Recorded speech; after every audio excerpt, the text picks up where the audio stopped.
السلام علیکم ورحمۃ اللہ وبرکاتہ۔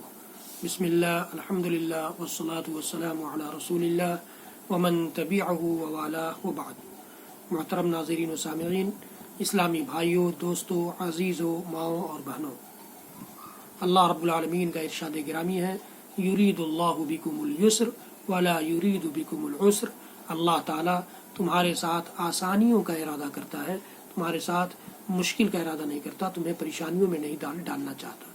حضرات گرامی، رمضان کا آخری عشرہ چل رہا ہے، آخری ہفتہ چل رہا ہے کہہ لیجیے، اور ہم اور آپ عید کے بہت قریب آ چکے ہیں۔ اسی بیچ میں ایک جمعہ بھی ہے، جمعہ بھی آنے والا ہے حضرات گرامی، اور ان ساری عبادتوں اور سارے مبارک مہینوں اور مبارک اوقات کے ساتھ ساتھ یہ اس وقت جو ماحول ہے وہ لاک ڈاؤن کا ماحول ہے۔ نیا لاک ڈاؤن، آج سے فورتھ لاک ڈاؤن، چوتھا لاک ڈاؤن شروع ہو گیا ہے۔ اس میں ہم میں سے کچھ لوگ الوداع جمعے کے بارے میں پوچھتے ہیں، کچھ لوگ فون کر کے پوچھتے ہیں کہ عید کی نماز ہوگی کہ نہیں ہوگی، کیسے ہوگی۔ حضرات گرامی، جب اللہ رب العالمین نے آپ کے ساتھ آسانی کا معاملہ فرمایا ہے تو اپنے آپ کو مشکل میں ڈالنا کیوں چاہتے ہیں؟ اللہ تعالیٰ کو آپ کی صحت عزیز ہے، اللہ رب العالمین کو آپ کی جان عزیز ہے۔ اللہ رب العالمین نے انہی سارے ماحول میں اور انہی ساری پریشانیوں کی وجہ سے آپ کے لیے یہ آسانی پیدا فرما دی ہے کہ آپ نے پورے 1.5-2 مہینے سے اپنے گھر میں رہ کر کے نمازیں ادا کی ہیں جماعت کے ساتھ، اپنے بچوں کے ساتھ یا اکیلے، اور جمعہ کی نماز کے بدلے ظہر کی نماز پڑھی ہے۔ انہی آسانیوں کا فائدہ اٹھاتے ہوئے تو پھر اب جمعۃ الوداع اور عید کا مسئلہ کہاں سے آ گیا؟ وہ بھی ہم اپنے گھر میں پڑھ لیں گے۔ ہماری شریعت تو اتنی سختی نہیں کرتی، نہیں تمہیں نکلنا ہی ہوگا گھر سے اور جا کر کے عیدگاہ میں نماز پڑھنا ہی ہوگا، مسجد میں جا کر عید کی نماز پڑھنا ہی ہوگا۔ ایسا تو کچھ شریعت نے نہیں کیا۔ شریعت تو ہماری صحت و تندرستی کا خیال کرتی ہے، شریعت تو ہماری جان کی حفاظت چاہتی ہے، اس کو یہ محبوب ہے۔ پھر بھی ہم اس چکر میں پڑے ہوئے ہیں۔ ایک تو جمعۃ الوداع جمعہ کا پتہ نہیں کہاں سے کس نے ایجاد کیا، اللہ اکبر، معاف کیجیے گا، دین میں اس کا کوئی تصور نہیں ہے کہ رمضان کا آخری جمعہ ہے یا پہلا جمعہ ہے۔ یہ تو رونے کا مقام ہے نا کہ آپ الوداع کو نئے کپڑے پہن کر کے خوشی مناتے پھریں۔ عید جیسا ماحول بنا لیا جاتا ہے کہ اب چلو رمضان سے چھٹکارا ملا، نہیں، معاف کیجیے گا۔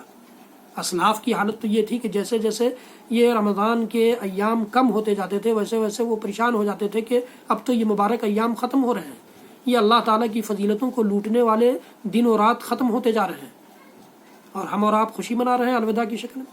اللہ کے نبی صلی اللہ علیہ وسلم کے دور میں، صحابہ کرام کے دور میں، تابعین اعظام کے دور میں، تابع تابعین کے دور میں، ائمہ اور محدثین کے دور میں، امام ابو حنیفہ رحمۃ اللہ علیہ کے ہاں، امام شافعی رحمۃ اللہ علیہ کے ہاں، امام مالک رحمۃ اللہ علیہ کے ہاں، امام احمد بن حنبل رحمۃ اللہ علیہ کے ہاں، ان سب کے ہاں الوداع جمعے کا کوئی تصور نہیں ہے کہ رمضان کا آخری جمعہ ہے تو دیہات سے آ کر کے بھیڑ لگا دو اور روڈ پر نماز پڑھ لو نا۔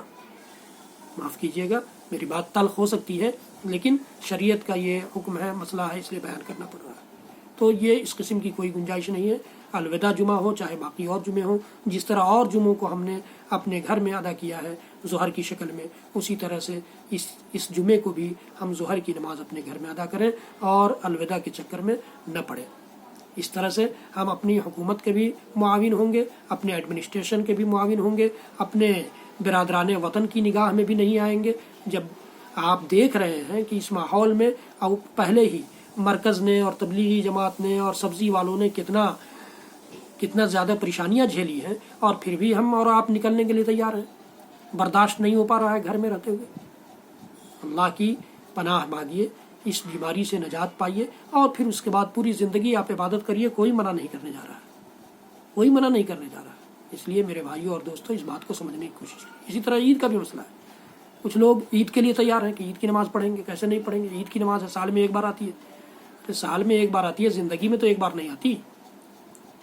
پھر 2 مہینے کے بعد عید الاضحیٰ آئے گی، اس میں پڑھ لیجیے گا، اگر حالات درست ہوئے، حالات درست نہیں ہوئے تو اس میں بھی نہیں پڑھنے کو ملے گا۔ اگر ہم بیمار پڑ جائیں، اس لائق نہیں رہ سکیں کہ ہم عید کی نماز میں حاضر ہوں، تو کیا عید کی نماز زبردستی گھسیٹ کر ہمارے گھر والے لے جاتے ہیں ہم کو؟ سوچنے کی بات ہے۔ تم عذر کی حالت میں یہ سارے مسائل ہمارے لیے حل نکال دیتے ہیں، شریعت نے ہمارے لیے حل پیش کر دیا ہے۔ جب ہم مسجد میں یا عیدگاہ میں جانے کی پوزیشن میں نہیں ہیں تو نہیں جائیں گے، گھر میں اپنے بال بچوں کے ساتھ عید کی نماز ادا کریں گے۔ اگر ہمارے گھر میں یا پڑوس میں کوئی خطبہ دینے والا ہے تو وہ عید کی نماز پڑھا دے گا اور خطبہ دے دے گا، اور اگر کوئی نہیں ہے تو ہم صرف عید کی نماز پڑھ لیں گے اور خطبہ کی ضرورت نہیں ہے، دعا اللہ تعالیٰ سے کر لیں گے، بات ختم ہو گئی۔ وہ عید کی نماز جس طریقے سے پڑھتے ہیں اس طرح سے پڑھیں گے کہ 7 تکبیریں پہلی رکعت میں قرات سے پہلے اور 5 تکبیریں دوسری رکعت میں قرات سے پہلے، یعنی اللہ اکبر کہہ کر ثنا پڑھیں گے اور 7 تکبیریں پکاریں گے، پھر قرات کریں گے اور رکوع سجدے کریں گے، پھر جب دوسری رکعت کے لیے اٹھیں گے پھر 5 تکبیریں پکاریں گے اور پھر قرات کریں گے اور رکوع سجدے کر کے نماز پوری کریں گے۔ یہ نماز کا طریقہ ہے، آسان طریقہ ہے۔ اس طرح سے ہم گھر میں نماز ادا کر لیں گے، عید کی نماز ہو گئی۔ عید ہی منانا ہے نا، کہ روڈ پر لوگوں کو نکل کر دکھانا ہے، بھیڑ لگانا ہے، اسی بھیڑ سے تو منع کیا جا رہا ہے اس ماحول۔ حضرات گرامی، بات سمجھی جائے اور اس پر عمل کیا جائے۔ شریعت نے رخصت دی ہے تو اس کا فائدہ اٹھایا جائے۔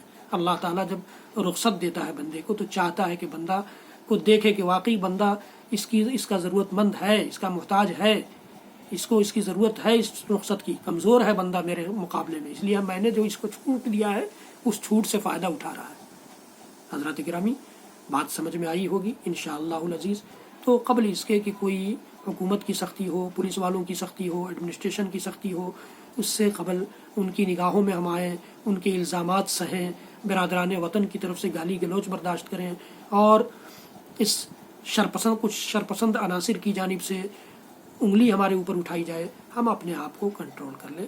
ہم مشتعل قوم نہ بنیں، ہم تو رحمت للعالمین بنا کر بھیجے گئے رسول کے امتی ہیں، ہم تو رحمتیں نچھاور کرتے ہیں، رحم و کرم بانٹا کرتے ہیں، ہم لوگوں کو پریشانیوں میں ڈالنا نہیں چاہتے، تو پھر ہم کیوں اپنے آپ کو پھنسانا چاہتے ہیں؟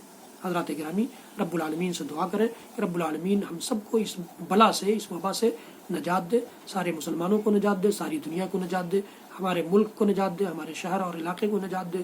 رب العالمین ہم سب کا حامی اور مددگار ہو۔ رب العالمین ہم سب کو توفیق دے کہ ہم جلدی اس بیماری سے نجات پا کر پھر مسجدوں کے دروازوں پر حاضری دینے والے بن جائیں، ہم سب کے لیے مسجدیں کھول دی جائیں۔ رب العالمین ایسے حالات پیدا کر دے۔ وصلی اللہ تعالی علی نبینا محمد وعلی آلہ وصحبہ وسلم۔ سبحان ربک رب العزۃ عما یصفون وسلام علی المرسلین والحمد للہ رب العالمین۔ والسلام علیکم ورحمۃ اللہ وبرکاتہ۔